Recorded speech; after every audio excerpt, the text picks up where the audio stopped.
Warning, this video may contain spoilers for late parts in the game. If you plan on playing this at some point, turn back now. You have been warned. Sonic Month is going strong, and today we have a just as strong entry in the Sonic series that many people rave over, and I think I finally understand and appreciate the hype that this game has had in the Sonic franchise.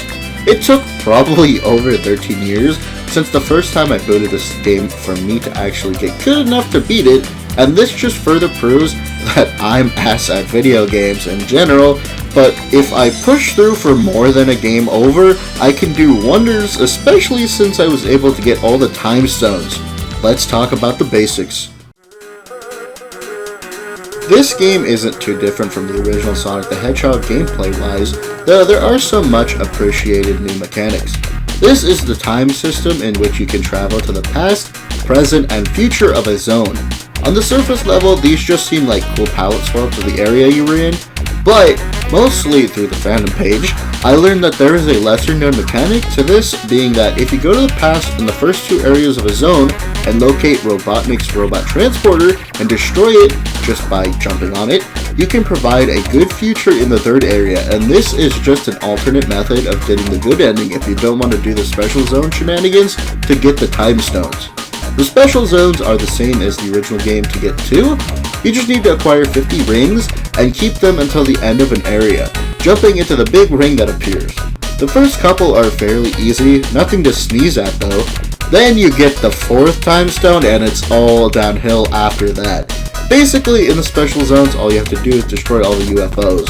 Sounds easy, but you only have a certain amount of time to do this before it boots you out of the level. The thing that makes this troublesome is all the bumpers placed variously to knock you into the water. Anytime you get in the water, your time decreases at an insanely fast rate, so you don't want to be in it for long, but sometimes you just can't help it, as later UFOs move at a weird ass rate, so more often than not you'll be missing and just landing in the water. I will mention that the time stones don't do anything, but assure that you'll get the good ending, and aren't Chaos Emeralds, so sadly you can't be supersonic in this game without modding it or something. The game starts with the beginning animation of Dr. Robotnik chaining a planet that appeared in the last month of the year named, yes, Little Planet, to a mountain being a hideout of Robotnik's. Apparently the Mad Doc heard that this planet held the time stones, which have the power to, who would have guessed, control time. His main plan involves going to the past and placing robot transporters in order to control all of time, but Sonic goes to the planet to stop his plan. In the Palm Tree Panic Zone, Sonic meets a new character, Amy, who is basically just a massive fan of Sonic and in love, which Sonic rightfully says not that.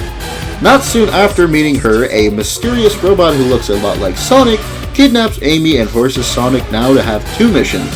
After many zones, Sonic catches up to the robot who kidnapped Amy, known as Metal Sonic, and the two have a deadly race with Robotnik close behind, firing a death beam.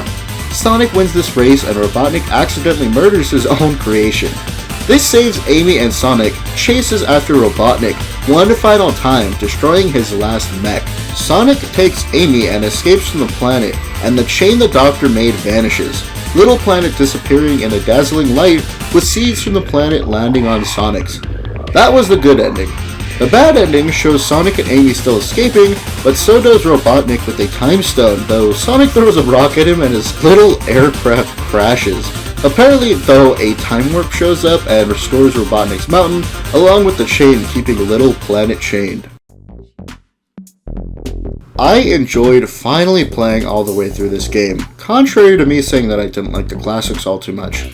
It was a really cool experience of a game with being able to change which time you're in, and slowly figuring out how to get the good future was something I never got as a kid, but made me appreciate this classic a lot more in hindsight, as well as me getting the good ending for the game by collecting all of the time stones.